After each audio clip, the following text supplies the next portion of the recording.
Assalamualaikum, perkenalkan saya Aisyah Umulabik, guru Project IPAS di SMK Penerbangan AAG Adi Sucipto, Yogyakarta. Pada kesempatan ini, mari kita belajar mengenai struktur bumi.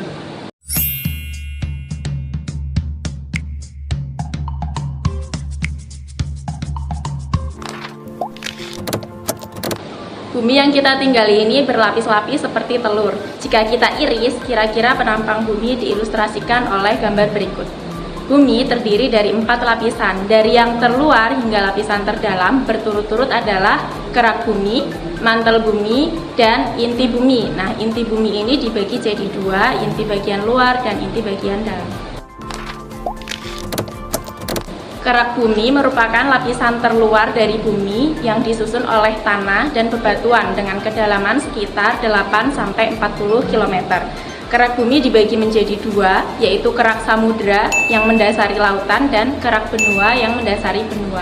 Ketebalan dari lapisan kerak bumi ini bervariasi karena memang permukaan bumi tidak rata. Terdapat lembah, dataran tinggi, gunung maupun pegunungan.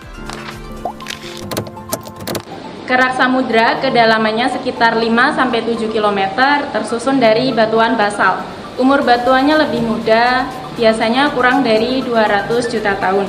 Untuk kerak benua lebih tebal dengan kedalaman sekitar 30–50 km, tersusun dari batuan granit, batuan sedimen, dan batuan metamorf. Umur batuannya bisa mencapai 1.500 juta tahun. Mantel bumi adalah lapisan yang menyelubungi inti bumi. Ketebalannya sekitar 2.883 km. Mantel bumi tersusun dari senyawa magnesium silikat yang mengandung magnesium, silikon, dan oksigen.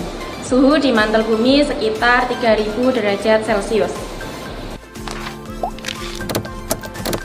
Ahli geologi belum pernah secara langsung mengamati lapisan mantel bumi. Lubang terdalam yang pernah dibor oleh manusia adalah Kola Superdeep Borehole di Rusia yang mencapai kedalaman 12 km. Namun karena lubang ini dibor di atas kerak benua, maka belum sampai ke lapisan mantel bumi.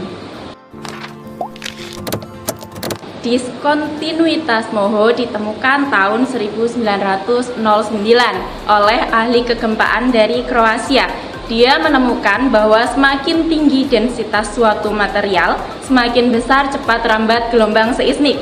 Dari penemuan tersebut, diketahui bahwa mantel bumi memiliki densitas lebih tinggi daripada densitas kerak bumi.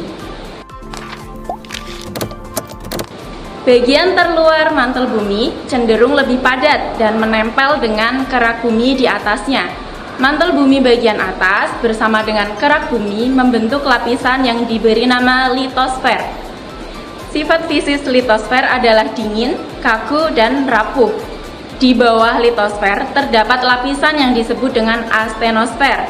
Sifat fisis dari astenosfer adalah plastis, berwujud padat, namun bisa mengalir dengan sangat lambat karena viskositas dan kekuatan gesernya yang rendah. Lebih dalam lagi, mantel di bawah astenosfer lebih kaku karena tekanannya yang tinggi. Nah, litosfer ini terbagi menjadi lempeng-lempeng tektonik yang perlahan-lahan bergerak di atas lapisan astenosfer. Lempeng-lempeng tersebut bergerak satu sama lain. Pergerakannya bisa saling menjauh atau mendekat. Itulah mengapa sering terjadi gempa bumi dan aktivitas vulkanik di daerah sepanjang batas lempeng. Lapisan selanjutnya adalah inti bumi bagian luar.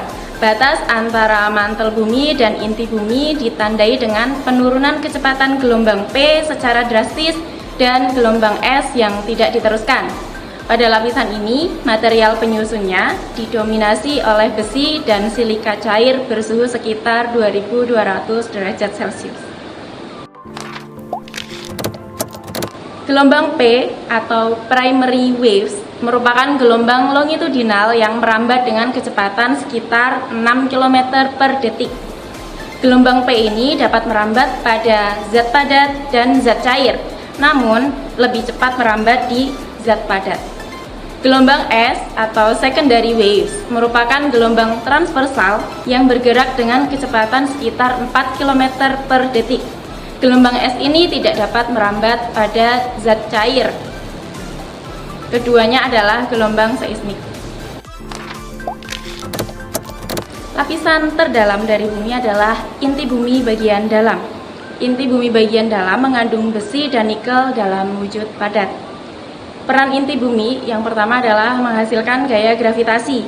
Nah, gaya gravitasi ini yang menyebabkan kita bisa berpijak di atas permukaan bumi, sehingga benda-benda di atas permukaan bumi tidak berhamburan, saling berbenturan, maupun berterbangan ke luar angkasa. Gaya gravitasi juga menjaga atmosfer tetap berada di atas permukaan bumi.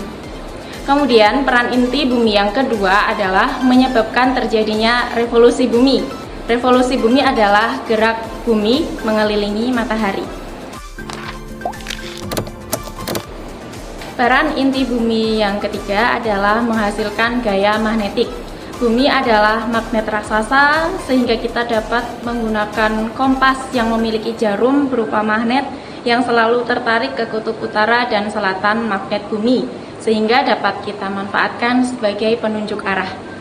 Magnet di inti bumi ini juga menyebabkan terbentuknya lapisan magnetosfer di atas permukaan bumi yang melindungi bumi dari badai matahari dan radiasi kosmik yang berbahaya bagi kelangsungan makhluk hidup di bumi. Kemudian peran inti bumi yang keempat adalah menyebabkan aktivitas vulkanik yang kaitannya dengan kegunung apian. Terima kasih sudah menonton, semoga bermanfaat. Sampai jumpa di video selanjutnya. Wassalamualaikum.